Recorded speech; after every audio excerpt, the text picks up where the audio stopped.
சங்கீத புஸ்தகம் 76ஆம் சங்கீதம். நெகினோத் என்னும் வாத்தியத்தில் வாசிக்க ராக தலைவனுக்கு ஒப்புவிக்கப்பட்ட ஆசாபின் சங்கீதமாகிய பாட்டு. யூதாவில் தேவன் அறியப்பட்டவர், இஸ்ரவேலில் அவருடைய நாமம் பெரியது. சாலேமில் அவருடைய கூடாரமும் சீயோனில் அவருடைய வாசஸ்தலமும் இருக்கிறது. அங்கே இருந்து வில்லின் அம்புகளையும் கேடகத்தையும் பட்டயத்தையும் யுத்தத்தையும் முறித்தார். சேலா. மகத்துவம் உள்ளவரே, கொள்ளையுள்ள பர்வதங்களை பார்க்கிலும் நீர் பிரகாசம் உள்ளவர். தைரிய நெஞ்சுள்ளவர்கள் கொள்ளையிடப்பட்டு நித்திரையடைந்து அசர்ந்தார்கள். வல்லமையுள்ள எல்லா மனுஷருடைய கைகளும் அவர்களுக்கு உதவாமற் போயிற்று. யாக்கோபின் தேவனே, உம்முடைய கண்டிதத்தினால் ரதங்களும் குதிரைகளும் உறங்கி விழுந்தது. நீரே பயங்கரமானவர். உமது கோபம் மூளும் போது உமக்கு முன்பாக நிற்பவன் யார்? நியாயம் விசாரிக்கவும் பூமியில் சிறுமைப்பட்டவர்கள் யாவரையும் ரட்சிக்கவும் தேவரீர் எழுந்தருளின போது வானத்திலிருந்து நியாய தீர்ப்பு கேட்க பண்ணினீர். பூமி பயந்து அமர்ந்தது. சேலா. மனுஷனுடைய கோபம் உமது மகிமையை விளங்க பண்ணும். மிஞ்சும் கோபத்தை நீர் அடக்குவீர். பொருத்தனை பண்ணி அதை உங்கள் தேவனாகிய கர்த்தருக்கு நிறைவேற்றுங்கள். அவரை சூழ்ந்திருக்கிற அனைவரும் பயங்கரமானவருக்கு காணிக்கைகளை கொண்டு வர கடவர்கள். பிரபுக்களின் ஆவியை அடக்குவார். பூமியின் ராஜாக்களுக்கு அவர் பயங்கரமானவர். சங்கீத புஸ்தகம் 77ஆம் சங்கீதம். எதுத்தூன் என்னும் ராக தலைவனுக்கு ஒப்புவிக்கப்பட்ட ஆசாபின் சங்கீதம். நான் தேவனை நோக்கி என் சத்தத்தை உயர்த்தி கெஞ்சினேன். என் சத்தத்தை தேவனிடத்தில் உயர்த்தினேன். அவர் எனக்கு செவி கொடுத்தார். என் ஆபத்து நாளில் ஆண்டவரை தேடினேன். இரவிலும் என் கை தளராமல் விரிக்கப்பட்டிருந்தது. என் ஆத்துமா ஆறுதல் அடையாமற் போயிற்று. நான் தேவனை நினைத்த போது அலறினேன். நான் தியானிக்கும் போது என் ஆவி தொய்ந்து போயிற்று. சேலா. நான் தூங்காதபடி என் கண் இமைகளை பிடித்திருக்கிறீர். நான் பேச மாட்டாதபடி சஞ்சலப்படுகிறேன். பூர்வ நாட்களையும் ஆதி காலத்து வருஷங்களையும் சிந்திக்கிறேன். ராக்காலத்தில் என் சங்கீதத்தை நான் நினைத்து என் இருதயத்தோடே சம்பாஷித்துக் கொள்ளுகிறேன்.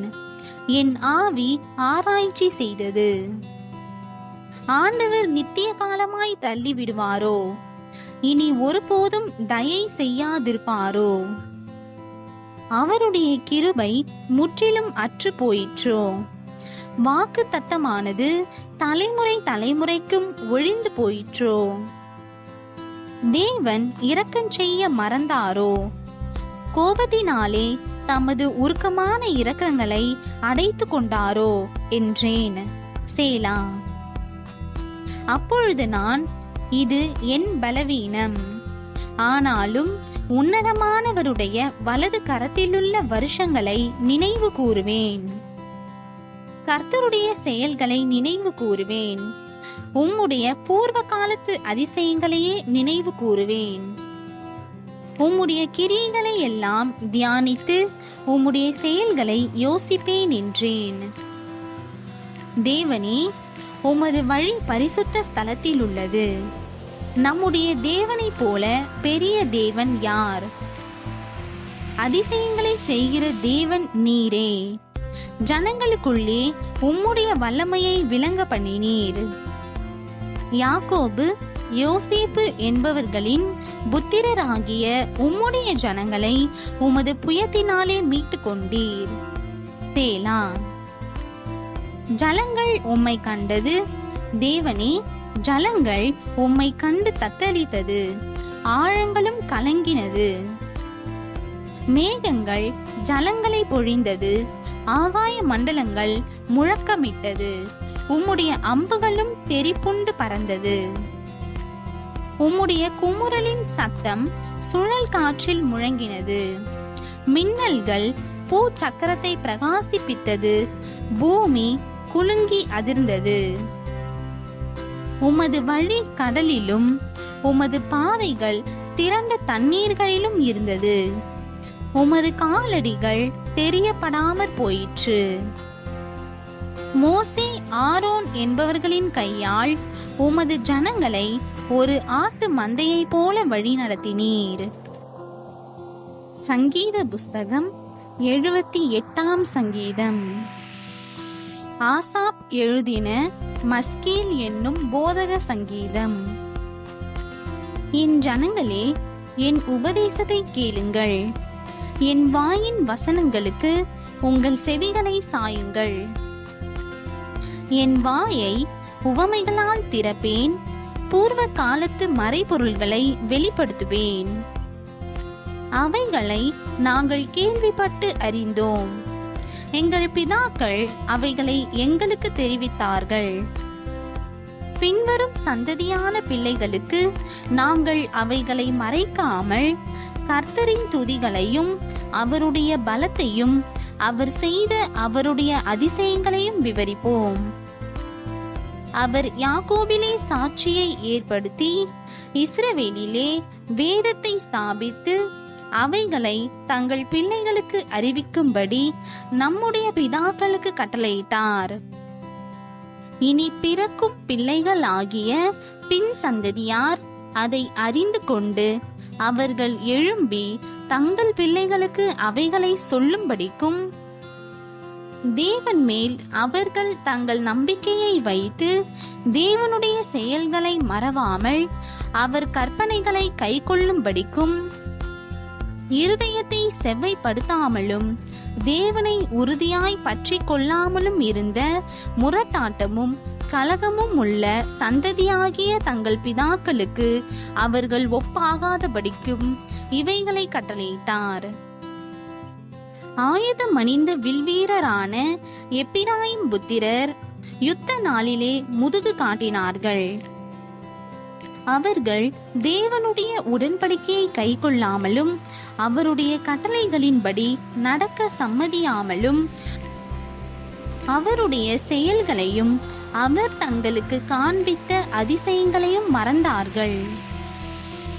அவர்களுடைய பிதாக்களுக்கு முன்பாக எகிப்து தேசத்து சோவான் வெளியிலே அவர் அதிசயமானவைகளை செய்தார். கடலை பிளந்து அவர்களை கடக்க பண்ணி ஜலத்தை குவியலாக நிற்கும்படி செய்தார். பகலிலே மேகத்தினாலும் ரா முழுதும் அக்கினி வெளிச்சத்தினாலும் அவர்களை வழி நடத்தினார். வனாந்திரத்திலே கன்மலைகளை பிளந்து மகா ஆழங்களில் இருந்து தண்ணீரை அவர்களுக்கு குடிக்க கொடுத்தார்.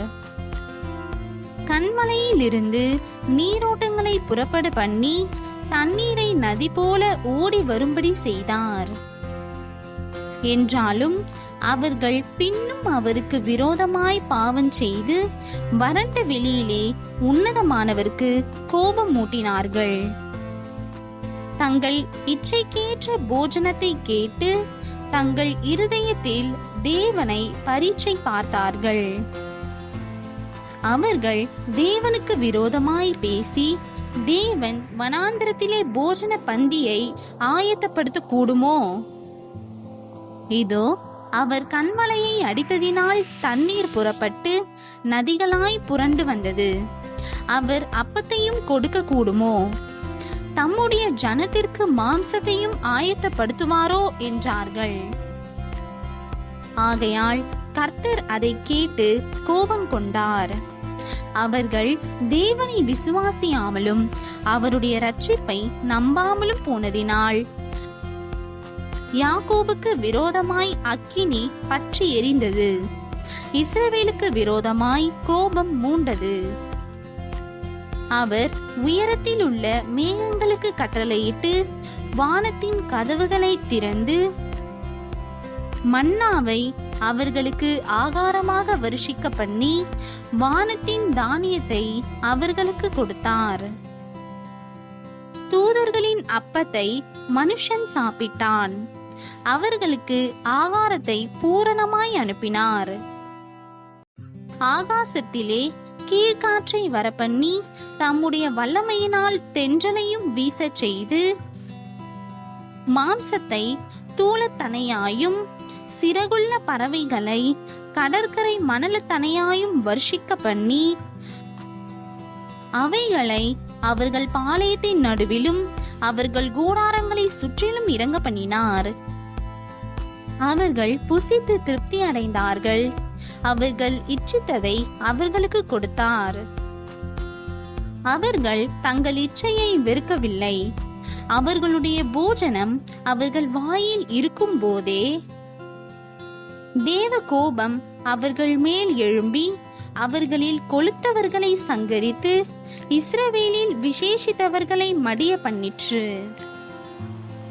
இவையெல்லாம் நடந்தும் அவர் செய்த அதிசயங்களை அவர்கள் நம்பாமல் பின்னும் பாவம் செய்தார்கள்.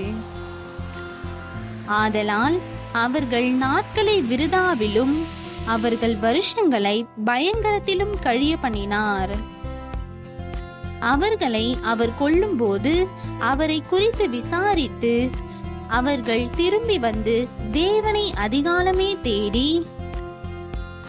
தேவன் தங்கள் கன்மலை என்றும் உன்னதமான தேவன் தங்கள் மீட்பர் என்றும் நினைவு கூர்ந்தார்கள். ஆனாலும் அவர்கள் தங்கள் வாயினால் அவருக்கு இச்சகம் பேசி தங்கள் நாவினால் அவரிடத்தில் பொய் சொன்னார்கள். அவர்கள் இருதயம் அவரிடத்தில் நிலைவரப்படவில்லை. அவருடைய உடன்படிக்கையில் அவர்கள் உண்மையாயிருக்கவில்லை. அவரோ அவர்களை அழிக்காமல் இரக்கமுள்ளவராய் அவர்கள் அக்கிரமத்தை மன்னித்தார். அவர் தமது உக்கிரம் முழுவதையும் எழுப்பாமல் அநேகந்தரம் தமது கோபத்தை விலக்கிவிட்டார். அவர்கள் மாம்சம் என்றும் திரும்பி வராமல் அகலுகிற காற்றென்றும் நினைவு கூர்ந்தார். எத்தனை தரமோ வனாந்திரத்திலே அவருக்கு கோபம் மூட்டி அவாந்திர வெளியிலே அவரை விசனப்படுத்தினார்கள். அவர்கள் திரும்பி தேவனை பரீட்சை பார்த்து இஸ்ரவேலின் பரிசுத்தரை மட்டுப்படுத்தினார்கள். அவருடைய கரத்தையும் அவர் தங்களை சத்துருவுக்கு விலக்கி மீட்ட நாளையும் நினையாமற் போனார்கள். அவர் எகிப்திலே தம்முடைய அடையாளங்களையும் சோவான் வெளியிலே தம்முடைய அற்புதங்களையும் செய்தார். அவர்களுடைய நதிகளை இரத்தமாக மாற்றி அவர்களுடைய ஆறுகளில் உள்ள ஜலத்தை குடிக்க கூடாதபடி செய்தார். அவர்களை அழிக்கும்படி வண்டு ஜாதிகளையும் அவர்களை கெடுக்கும்படி தவளைகளையும் அவர்களுக்குள்ளே அனுப்பினார். அவர்களுடைய விளைச்சலை புழுக்களுக்கும் அவர்களுடைய பிரயாசத்தின் பலனை வெட்டுக்கிளிகளுக்கும் கொடுத்தார். கல் மழையினால் அவர்களுடைய திராட்சை செடிகளையும் ஆலாங்கட்டியினால் அவர்களுடைய அத்தி மரங்களையும் அழித்து அவர்களுடைய மிருக ஜீவன்களை கல் மழைக்கும் அவர்களுடைய ஆடு மாடுகளை இடிகளுக்கும் ஒப்பு கொடுத்தார். தமது உக்கிரமான கோபத்தையும் மூர்க்கத்தையும் சினத்தையும் உபத்திரவத்தையும் தீங்கு செய்யும் தூதர்களையும் அவர்களுக்குள்ளே அனுப்பினார்.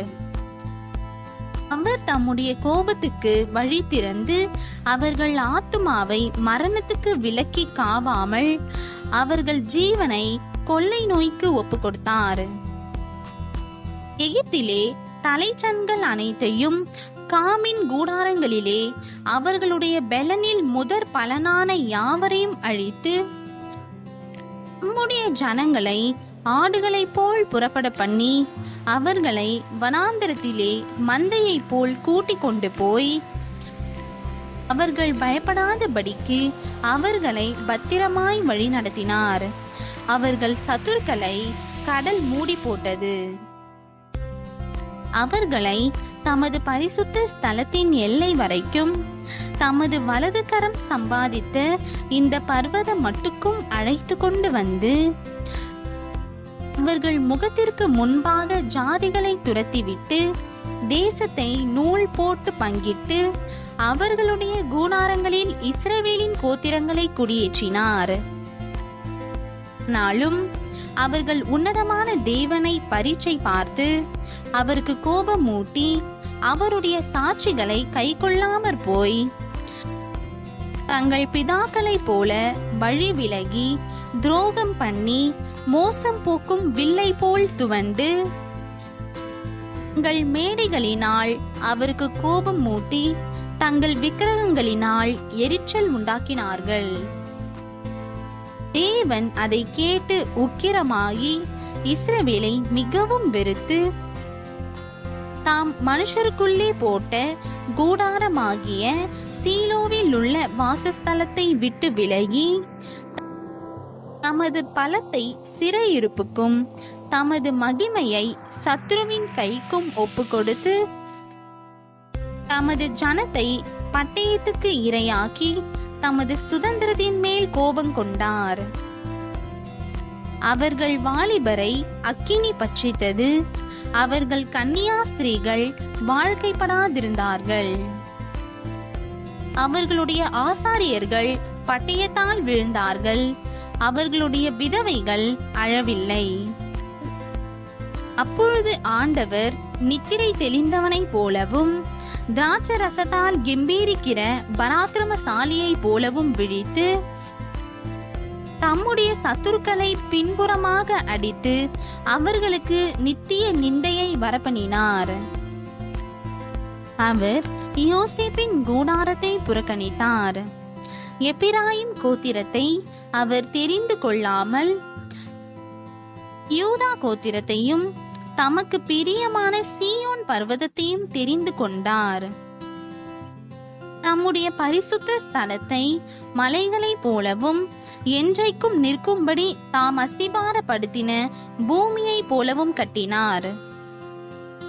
தம்முடைய தாசனாகிய தாவீதை தெரிந்து கொண்டு ஆட்டு தொழுவங்களிலிருந்து அவனை எடுத்தார்.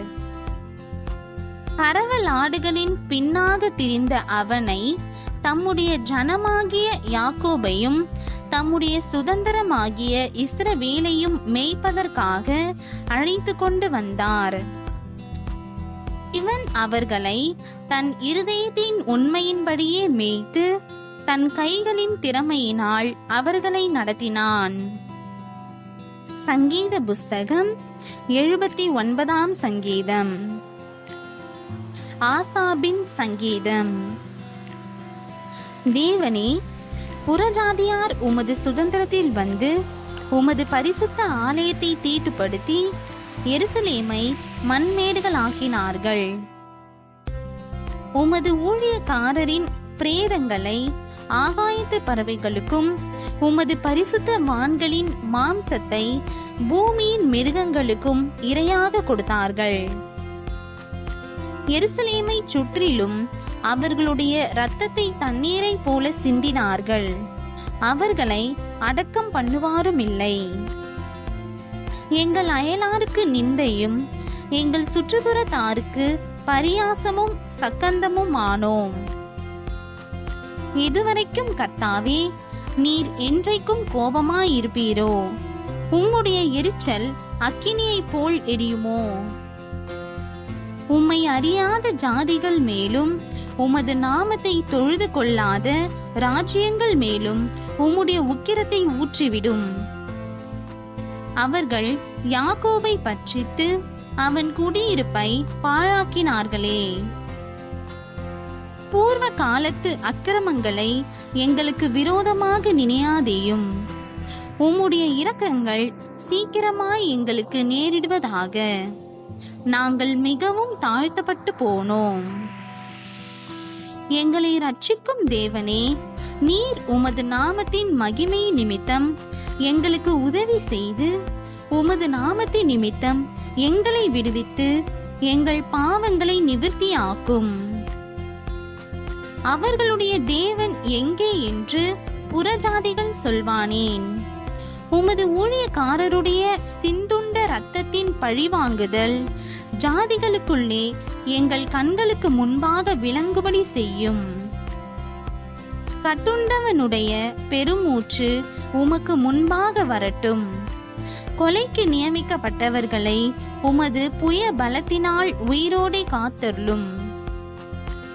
ஆண்டவரே, எங்கள் அயலார் உம்மை நிந்தித்த நிந்தையை 7 தனையாக அவர்கள் மடியிலே திரும்ப பண்ணும். அப்பொழுது உம்முடைய ஜனங்களும் உம்முடைய மேய்ச்சலின் ஆடுகளும் ஆகிய நாங்கள் உம்மை என்றென்றைக்கும் புகழ்வோம். தலைமுறை தலைமுறையாக உமது துதியை சொல்லி வருவோம். சங்கீத புஸ்தகம் 80ஆம் சங்கீதம். சாட்சி விளங்கும்படி சோஷானீம் எடூத் என்னும் வாத்தியத்தில் வாசிக்க ராக தலைவனுக்கு ஒப்புவிக்கப்பட்ட ஆசாபின் சங்கீதம். இஸ்ரவேலின் மேய்ப்பரே, யோசேப்பை ஆட்டு மந்தையை போல் நடத்துகிறவரே, செவிகொடும். கேருபீன்கள் மத்தியில் வாசம் பண்ணுகிறவரே, பிரகாசியும். எப்பிராயிம், பென்யமீன், மனாசே என்பவர்களுக்கு முன்பாக நீர் உமது வல்லமையை எழுப்பி எங்களை ரட்சிக்க வந்தருளும். தேவனே, எங்களை திருப்பிக் கொண்டு வாரும். உமது முகத்தை பிரகாசிக்க பண்ணும். அப்பொழுது ரட்சிக்கப்படுவோம். சேனைகளின் தேவனாகிய கர்த்தாவே, உமது ஜனத்தின் விண்ணப்பத்துக்கு விரோதமாய் நீர் எதுவரைக்கும் கோபங்கொள்வீர்? கண்ணீராகிய அப்பத்தை அவர்களுக்கு போஜனமாகவும் மிகுதியான கண்ணீரையே அவர்களுக்கு பானமாகவும் கொடுத்தீர். எங்கள் அயலாருக்கு எங்களை வழக்காக வைக்கிறீர். எங்கள் சத்துருக்கள் எங்களை பரியாசம் பண்ணுகிறார்கள். சேனைகளின் தேவனே, எங்களை திருப்பிக் கொண்டு வாரும். உமது முகத்தை பிரகாசிக்க பண்ணும். அப்பொழுது ரட்சிக்கப்படுவோம். நீர் எகிப்திலிருந்து ஒரு திராட்சை கொடியை கொண்டு வந்து ஜாதிகளை துரத்திவிட்டு அதை நாட்டினீர்.